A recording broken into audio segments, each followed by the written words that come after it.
Hello दोस्तों, चटोरी kitchen with वर्षा में आप सभी का बहुत बहुत स्वागत है। आज मैं आप सभी के लिए लाई हूँ बसंत पंचमी स्पेशल भोग वाली खिचड़ी की रेसिपी। बहुत जल्दी बसंत पंचमी आने वाली है। पीली पीली चीज़ें आप बनाते हैं और खिचड़ी का भोग तो लगता ही है। तो चलिए हम बनाना शुरू करते हैं खिचड़ी की ये रेसिपी भोग वाली। और इसी के साथ मैं आपको बताऊँगी बहुत ही सिंपल गोभी के पकौड़े, जो कि इस खिचड़ी के साथ आपको बहुत ही ज़्यादा अच्छा लगेगा। तो चलिए हम बनाना शुरू करते हैं। ये सारी रेसिपीज़ बिना लहसुन और प्याज की बनी हुई है और मगर टेस्ट में बहुत ही ज़्यादा ज़बरदस्त है। तो चलिए बनाना शुरू करते हैं। मगर रेसिपी को स्टार्ट करने से पहले अगर आप मेरे चैनल पर पहली बार आए तो चैनल को सब्सक्राइब कर लें और साथ ही इस रेसिपी को लाइक भी ज़रूर कर दें। इस तरीके की सिंपल रेसिपीज़ आप सभी के लिए हमेशा आते रहेंगे। तो चलिए हम बनाना शुरू करते हैं भोग वाली खिचड़ी। भोग की खिचड़ी बनाने के लिए सबसे पहले ले लीजिए बासमती राइस। तो ये मैंने लंबी वाली ले ली है और इसे हम डाल लेंगे एक बर्तन में। और लेंगे मूंग दाल। मूंग दाल मैंने चावल से थोड़ी सी कम रखी है, आप चाहे तो इक्वली भी डाल सकते हैं। और भोग की खिचड़ी जो है ज़्यादातर मूंग दाल में ही बनती है, इसलिए मूंग दाल ही लें। अगर आपके पास मूंग दाल नहीं है तो आप तुअर दाल भी ले सकते हैं। तो इसे भी डाल दीजिए। इन दोनों को पहले हम वॉश कर लेते हैं। चावल और दाल को वॉश करके रख लीजिए। इससे पहले हमें अच्छे से वॉश कर लेना है, इसके जितने भी स्टार्च है निकाल लेना है। तो इसे मैंने 2 से 3 बार अच्छे से वॉश कर लिया है। अब इसे हम रख देते हैं। चलिए खिचड़ी बनाना शुरू करते हैं। तो खिचड़ी बनाने के लिए मैंने ले ली है डेगची या पतीला, आप जो भी बोल लीजिए। आप चाहे तो कुकर में भी बना सकते हैं, सेम प्रोसेस है, एक सीटी लगा के। मगर मैं इसे डेगची में बना रही हूँ। मैं डाल रही हूँ इसमें रिफाइंड ऑयल। आप चाहे तो घी में भी सिर्फ बना सकते हैं, मगर बहुत ज़्यादा घी हो जाएगी, इसलिए मैं अब ऑयल का इस्तेमाल कर रही हूँ। ऑयल को थोड़ा गर्म कर लीजिए। तो ऑयल थोड़ी गर्म हो गई है तो मैं इसमें डाल रही हूँ राई। डाल दीजिए 1 चम्मच और कुछ कड़ी पत्ते।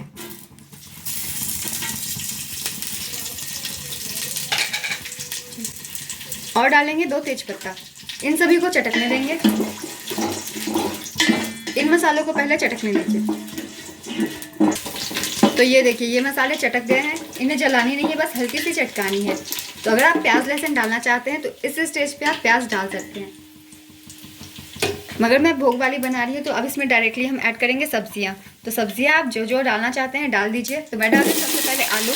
तो आलू को मैंने छोटे टुकड़ों में काट लिया है। 2 आलू काट लीजिए इस तरीके से और सभी को डाल दीजिए। सारी सब्जियाँ हम अभी ऐड कर देंगे। अब डाल देते हैं गोभी। गोभी को भी छोटे टुकड़ों में काट लीजिएगा। ज़्यादा गोभी नहीं लीजिएगा, कम ही लेंगे, वरना ये हलवा हो जाएगी, टूट जाएगी। इसी के साथ डाल दीजिए 2 गाजर। सारी सब्जियों को मैंने छोटा छोटा काट लिया है। और इसी के साथ मैं डाल रही हूँ बीन्स। बीन्स भी मैंने लंबे लंबे काट लिए हैं। तो ये सारी सब्जियां डालने के बाद इन सभी को मिक्स कर दीजिए। गैस का फ्लेम मीडियम करके इन सब्जियों को हमें भून लेना है। गैस का फ्लेम लो मत कीजिएगा, वरना ये सारी सब्जियां जो है हलवा हो जाएगी। तो बीच बीच में चलाते हुए सब्जियों को भून लीजिए। तो देखिए, सब्जियों की जो मॉइस्चर थी ख़त्म हो गई है। तो इसकी जितनी भी एक्स्ट्रा पानी थी सब्जियों की वो सूख चुकी है। तो अब हम इस स्टेज पे इसमें कुछ मसाले ऐड करते हैं।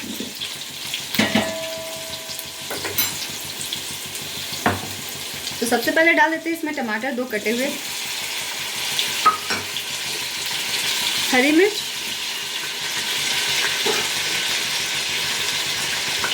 हल्दी पाउडर। खिचड़ी या पीली रंग आनी चाहिए, इसलिए हल्दी थोड़ी ज़्यादा देंगे।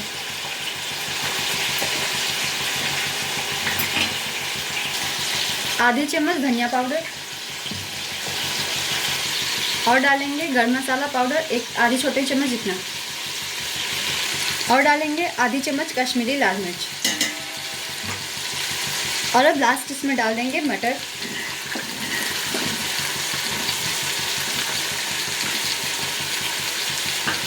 इन सभी मसालों को और सब्जियों को बस 2 मिनट साथ में भून लेना है।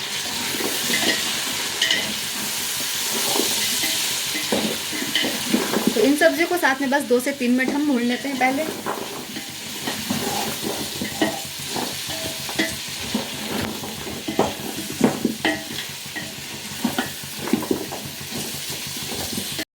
तो ये देखिए, मैंने लगभग 5 मिनट इन सब्जियों को भून लिया है। गैस का आंच मीडियम रखिए। तो बहुत ही अच्छे से सब्जियां भून गई है और टूटी भी नहीं है। तो इस तरीके से सब्जियों को भून लीजिए। अब हम इसमें ऐड करते हैं अपने दाल और चावल।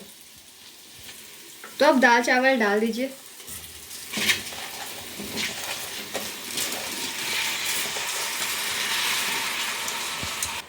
तो इसे मिक्स कर दीजिए आप।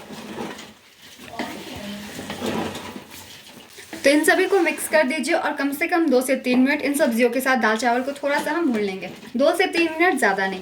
तो लगातार थोड़ा थोड़ा बीच में चलाते हुए इसे भून लेते हैं 2 से 3 मिनट।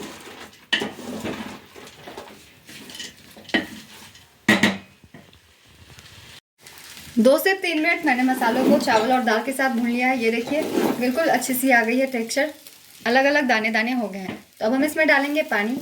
पानी डालने के लिए हम यूज़ करेंगे उसी कटोरी की या फिर जो भी कप हो उसकी जिससे हमने चावल और दाल ली थी। तो हमने 1 कटोरा चावल 1 कटोरा दाल लिया था, उससे हमें 5 गुना ज़्यादा पानी डालना है। तो लगभग 2 कटोरा हो गए थे, इसलिए हमें 10 कटोरा कम से कम इसमें पानी डालनी है। मैं पतली खिचड़ी बना रही हूँ, इसलिए अगर आप गाढ़ी बनाना चाहते हैं तो 4 गुना भी डाल लें। तो ये देखिए मैंने इस कटोरे का इस्तेमाल किया था, तो इस कटोरे से मैं 10 कटोरा कम से कम इसमें पानी डाल दूंगी। पतली खिचड़ी बना रही हूँ इसलिए, अगर आप थोड़ी गाढ़ा चाहते हैं तो 1-2 कटोरा कम भी कर सकते हैं।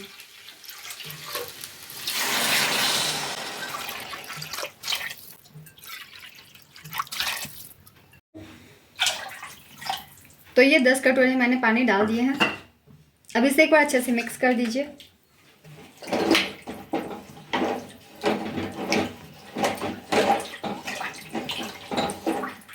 और अभी तक हमने नमक नहीं डाला है खिचड़ी में, तो अब डाल देते हैं नमक स्वाद अनुसार।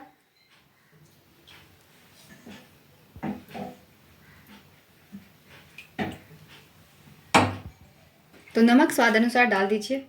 पूरी अंदाज अभी हो जाएगी इसलिए इस वक्त डाल रहे हैं।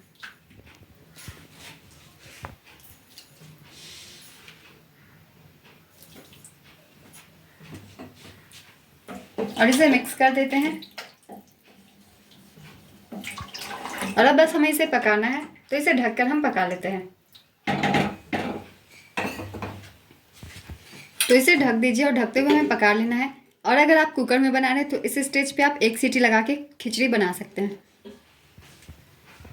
तो अब जब तक खिचड़ी जो है कुक हो रही है, अब हमें पकौड़े की तैयारी कर लेनी है। तो पकौड़े बनाने के लिए मैं ले रही हूँ चावल। तो ये वाइट चावल है जिससे इडली बनती है, वही वाली। तो 1 कप मैंने ले लिया है। इसे कम से कम आप 2 घंटे तक भिगो दीजिए। आप खिचड़ी बनाने से पहले भी इसे भिगोने के लिए डाल सकते हैं। तो इस चावल को कम से कम 2 घंटे भी आप भिगो लीजिए। तो चावल को पहले वॉश कर लीजिए, इसके स्टार्च निकाल दीजिए और इसके बाद हमें इसे पानी डाल के कम से कम 2 घंटे तक भिगो देना है। तो 2 घंटे हो चुके हैं, चावल देखिए फूल चुकी है अच्छे से। तो जिस तरीके से अगर आप चावल को फुला के बनाते हैं ना, आपके पकौड़े बिल्कुल करारे से बनेंगे और इसके ऊपर जो है इसका कोट भी बहुत ही अच्छा होगा। तो चावल को देखिए पानी से निकाल लिया है। अब इसे हमें डाल देना है मिक्सर जार में। तो बस मिक्सर जार में सभी चावल को डाल दीजिए। इसे हमें प्यूरी बना लेनी है, मगर ज़्यादा पतली नहीं, थोड़ी गाढ़ी। तो सब चावल को डालने के बाद हम इसमें डालेंगे अभी ही 2 चम्मच जितना बेसन। तो बेसन को मैंने अभी ही डाल दिया है ताकि एक दूसरे के साथ अच्छे से मिक्स हो जाए। हमारी बैटर जो है अच्छी गाढ़ी तैयार हो जाएगी। तो 2 चम्मच बेसन डाल दीजिए। लम्स भी नहीं पड़ते हैं बेसन में इस तरीके से डाल देने के बाद। इसी के साथ टेस्ट के लिए डाल देंगे 4 से 5 हरी मिर्च और कुछ अदरक के टुकड़े। लहसुन प्याज का यूज़ हम नहीं करेंगे क्योंकि हम व्रत के लिए बना रहे हैं, बसंत पंचमी के भोग के लिए बना रहे हैं इसलिए। तो इन सभी चीज़ों को आप साथ में पीस लीजिए। पानी बहुत कम डालिएगा, ज़्यादा पतली घोल नहीं तैयार करनी है, थोड़ी थिक बैटर चाहिए इसलिए। तो इससे पहले हम पीस लेते हैं। तो ये देखिए हमारी चावल की मिश्रण जो है बिल्कुल तैयार है। कुछ इस कंसिस्टेंसी की आपको पीसनी है। तो मैं आपको चम्मच से दिखाती हूँ इसकी कंसिस्टेंसी। ये देखिए, तो इस तरीके से जब गाढ़ी हो जाए इतनी ही हमें इसकी कंसिस्टेंसी रखनी है। तो इसे एक बर्तन में डाल लीजिए अब। तो ये देखिए बिल्कुल हमारी घोल जो है अच्छे से तैयार हो चुकी है पकौड़े के लिए। आप चाहे तो इसमें कोई भी सब्जियां तल सकते हैं, बहुत ही ज़बरदस्त टेस्ट आता है। और अगर आप लहसुन डालना चाहते हैं तो लहसुन भी डाल सकते हैं, अगर आप व्रत और भोग के लिए ना बना रहे हो तो। अब हम इसमें डाल देंगे नमक स्वाद अनुसार। सब्जियों की पकौड़ी तलते वक्त नमक थोड़ी ज़्यादा डालिएगा वरना ये फीकी हो जाएगी। अब हम डाल देंगे हल्दी और डाल देंगे लाल मिर्च पाउडर। हरी मिर्च डाली हुई है 4, थोड़ी सी लाल मिर्च पाउडर भी डाल देंगे। और अब डाल देंगे हरा धनिया। इन सभी चीज़ों को अब मिक्स कर दीजिए। हमारी जो पकौड़े की अच्छी सी बैटर है चटपटी तैयार है। बिल्कुल लगेगा ही नहीं कि ये बिना लहसुन और प्याज की बनी हुई है, बिल्कुल ज़बरदस्त टेस्ट वाली है ये। तो इस तरीके से आप मिश्रण को तैयार कर लीजिए और इसी के साथ आपको गोभी भी काट के रख लेनी है। तो हमारे पकौड़े की बैटर बिल्कुल हो गई है तैयार। अब चलिए गोभी की तरफ चलते हैं। तो ये देखिए गोभी को मैंने काट भी लिया है और इसे वॉश भी कर लिया है। देखिए कुछ इस साइज़ की हमें गोभी को रखनी है, काट के रख लीजिए। सारे गोभी को मैंने एक साइज़ से काट लिया है। तो चलिए अब इन्हें हम छानते हैं। तो एक एक गोभी को अब ले लीजिए और इसे अब हमें इस घोल में डिप करना है, एक एक गोभी को अच्छे से, और बस इसे हमें तल देना है। तो तेल थोड़ी मैंने गर्म कर ली है, इसे कर लीजिएगा। अब डाल देते हैं गोभी को। आप इसी तरीके से आलू भी तल सकते हैं। आपको जो भी सब्जियां हरी पसंद हो उसे इस तरीके से फ्राई करके खा सकते हैं। बहुत ही क्रिस्पी बनती है क्योंकि ज़्यादातर हमने चावल का यूज़ किया हुआ है।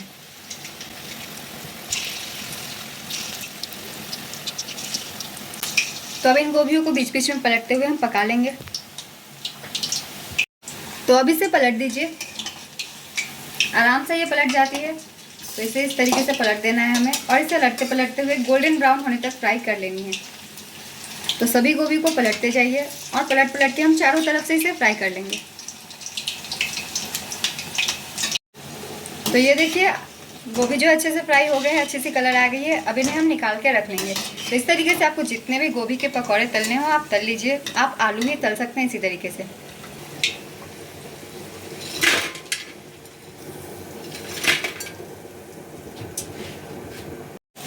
तो ये देखिए बचे हुए गोभी को भी मैंने फ्राई कर लिया है और इसे भी डाल देंगे।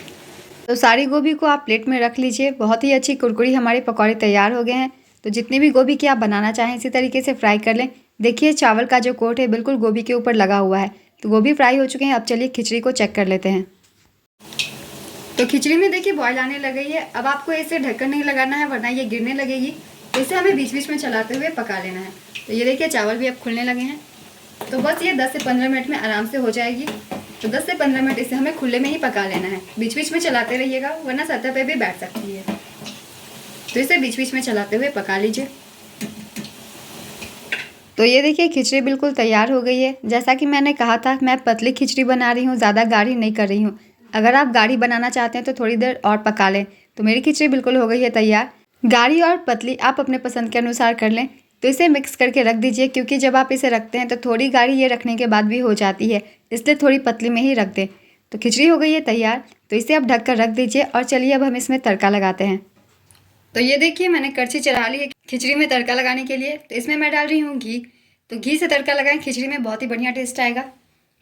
तो 1 चम्मच इतना मैंने डाल दिया है। इसे पहले मेल्ट होने देते हैं।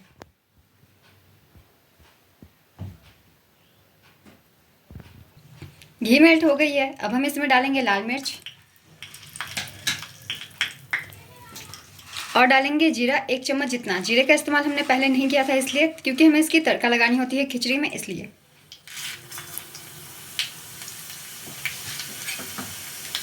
इन दोनों को चटकने दीजिए।